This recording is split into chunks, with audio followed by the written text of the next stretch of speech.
tanpa batas.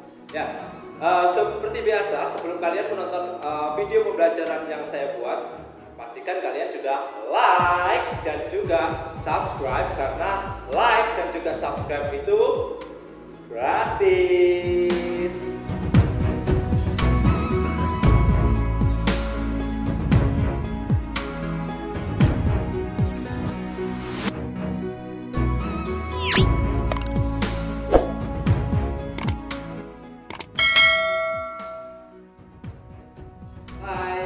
Assalamualaikum warahmatullahi wabarakatuh. Ketemu lagi dengan saya ya, dalam pembahasan materi pendalaman. Oke ya, sebelum kita mulai untuk pembahasan kita, saya ingatkan kembali kepada kalian sering-sering menjaga kebersihan ya, dan juga menjaga kesehatan kalian. Setiap pagi kalian usahakan untuk berolahraga meskipun sebentar ya. Setelah berolahraga pastikan kalian juga sudah sarapan.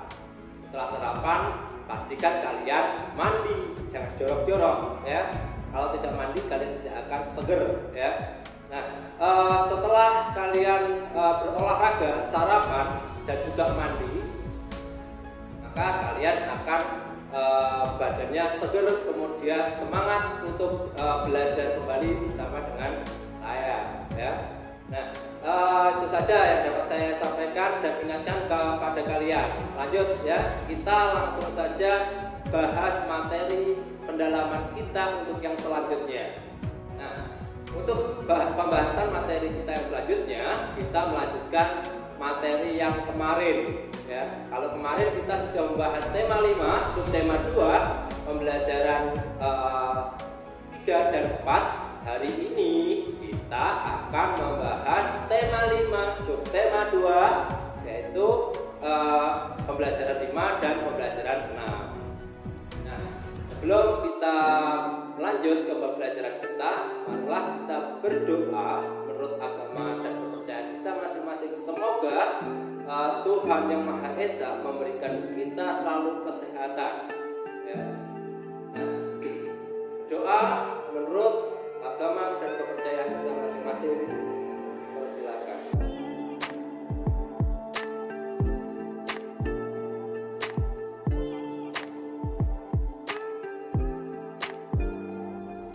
Doa selesai.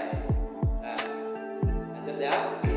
Untuk materi kita yang selanjutnya, yaitu pembelajaran 5 dengan muatan pembahasan bahasa Indonesia kompetensi dasar 3.3 dan juga 4.3 dengan submateri yaitu meringkas informasi dari teks tentang perubahan cuaca. Kemarin kita membahas tentang pokok-pokok informasi penting. Sekarang kita meringkas informasi dari teks tentang perubahan cuaca. Kita dapat menentukan berbagai informasi dari sebuah teks.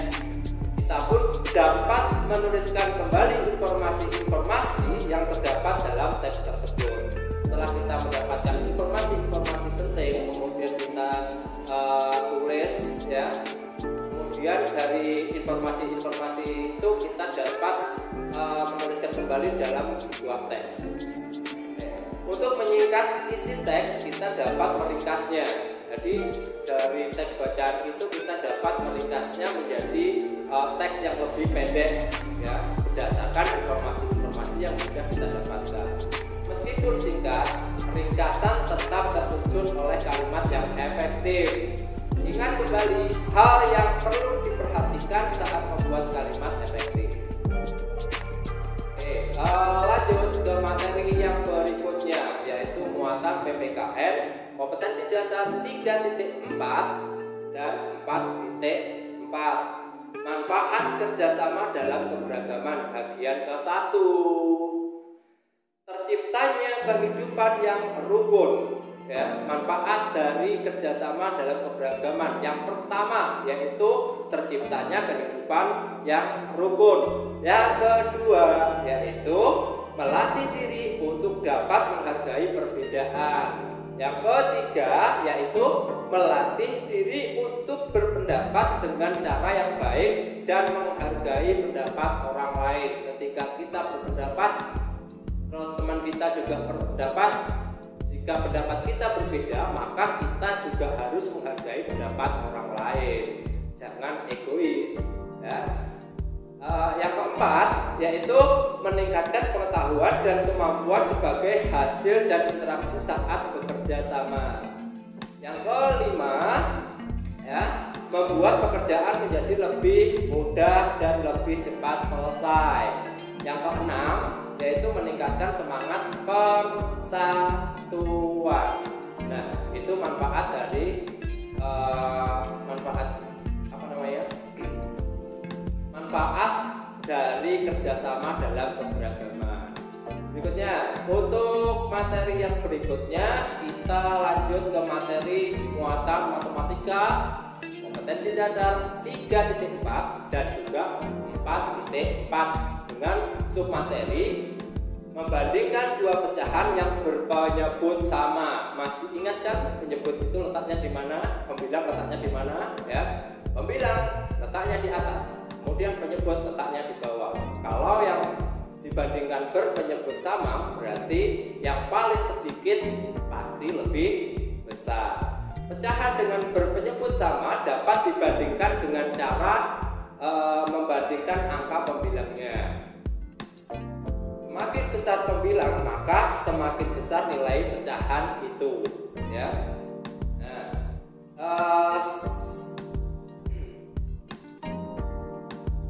saya ulang lagi, ya. Membandingkan dua pecahan berpenyebut sama, yaitu pecahan dengan berpenyebut sama dapat dibandingkan dengan cara membandingkan angka pembilangnya. Yang dibandingkan itu yang angka yang atas, jika yang bawahnya itu sama. Semakin besar pembilangnya, maka semakin besar nilai pecahan itu, ya. Jadi semakin besar pembilangnya, maka pecahan pembilangnya itu akan semakin besar nilainya. Nah, itu dari tema 5, subtema 2, pembelajaran 5, ya. Nah, untuk seperti biasa, setelah di akhir pembelajaran kalian kerjakan latihan soal yang ada di buku pendamping kalian halaman 38, 39 dan juga 40.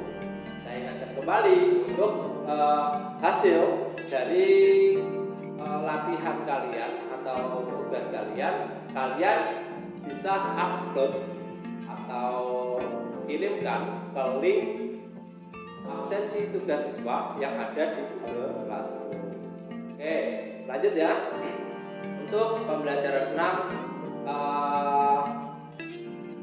muatan materi yang pertama yaitu PPKN kompetensi dasar 3.4 dan 4.4, yaitu manfaat kerjasama dalam keberagaman bagian yang kedua. Kalau tadi manfaat kerjasama dalam keberagaman bagian 1 itu manfaat kerjasamanya, ya. Terus kali ini kita membicarakan tentang manfaat kerjasama dalam keberagaman bagian 2, yaitu dalam kerjasama hubungan yang hubungan yang harmonis penting untuk dijaga. Jadi kalian tidak boleh saling bertengkar. Kalau ada teman yang berbeda pendapat, kita harus sharing atau harus kerjasama bagaimana lebih bagaimana agar tidak terjadi permusuhan. Sikap positif seperti saling menghargai, rendah hati, terus toleransi perlu terus dikembangkan. Jadi sikap positif untuk saling menghargai, kemudian rendah hati. Jika kalian salah, berarti kalian harus meminta maaf duluan dengan teman yang salah, terus saja, terus temannya juga saja. Itu jangan. Jadi setiap kita berbuat kesalahan, maka kita harus meminta maaf duluan, ya. Rendah hati, jangan amarah, ya. Terus kemudian toleransi tetap harus dijaga. Kita boleh mengeluarkan pendapat ketika bekerja sama, ya. Itu adalah hak kita untuk berpendapat. pendapat harus disampaikan dengan santun. Ketika kita mengeluarkan pendapat, maka kita harus mengeluarkannya dengan santun. Jangan sambil teriak-teriak terus marah, jangan ya. Kita harus dengan bahasa yang baik, yang santun. Ketika ada orang lain yang menyampaikan pendapatnya, kita seharusnya menghargai pendapat orang tersebut, jangan egois. Ya, kita berpendapat, pendapat itu yang harus kita pakai, itu jangan. Kita harus mendengarkan pendapat orang lain juga. Jadi jangan egois dengan pendapat kita sendiri. Nah, untuk pembelajaran 6, muatan materi berikutnya. Ya, setelah kita PPKN, kemudian kita materi berikutnya adalah materi matematika kompetensi dasar 3.4 dan 4.4, yaitu membandingkan dua pecahan menggunakan tanda perbandingan. Ya, tanda perbandingan tadi capok-capokan tadi ya. Ingat kembali cara membandingkan pecahan dengan menyebut yang sama. Ya, di sini yang ada di kotak biru ini, yang pertama yaitu perhatikan pembilangnya, bilangan di atas. Ya, pembilang adalah bilangan yang ada di atas. Yang kedua yaitu semakin besar pembilangnya maka semakin besar pula nilai pecahannya. Ya, ingat, semakin besar pembilangnya maka semakin besar nilai pecahannya. Terus yang ketiga yaitu ingat, jika penyebut sama, samakan besar pembilang maka nilai pecahannya semakin besar. Ya, jika penyebut sama, semakin besar pembilang maka nilai pecahannya semakin besar. Nah, ayo ingat kembali ya. Ingat kembali cara membandingkan pecahan dengan pembilang yang sama. Ya, di sini ada tiga nomor cara membandingkan pecahan dengan pembilang yang sama. Di dalam kotak berwarna hijau, di sini yang nomor 1, perhatikan penyebutnya, bilangan yang ada di bawah. Nomor 2, semakin besar penyebutnya maka semakin kecil nilai pecahannya. Beda dengan pembilang. Kalau pembilangnya semakin besar, semakin banyak, jadi semakin besar pula nilai pecahannya. Tapi kalau penyebut, semakin besar nilai penyebutnya maka semakin kecil nilai pecahannya. Yang ketiga ingat, jika pembilang sama, semakin besar penyebutnya maka nilai pecahannya semakin kecil. Kalau dilihat-lihat atau disimpulkan di kotak berwarna biru tadi sama di kotak yang berwarna hijau ini adalah kebalikan.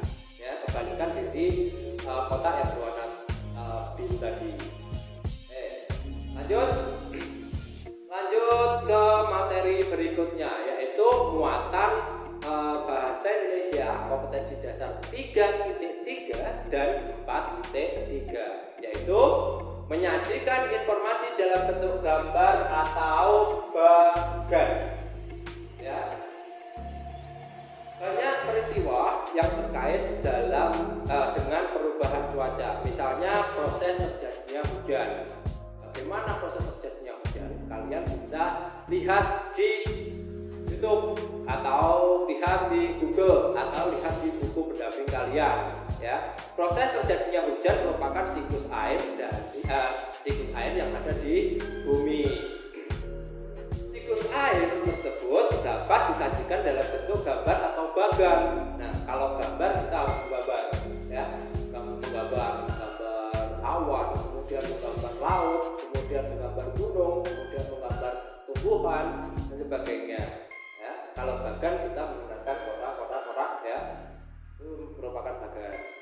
Terus kita dapat menemukan informasi yang diperoleh dari gambar atau bagan. Nah, ketika kita membuat gambar tentang siklus air atau bagan tentang siklus air, maka di situ kita pasti akan menemukan informasi-informasi yang kita peroleh dari gambar atau bagan tersebut.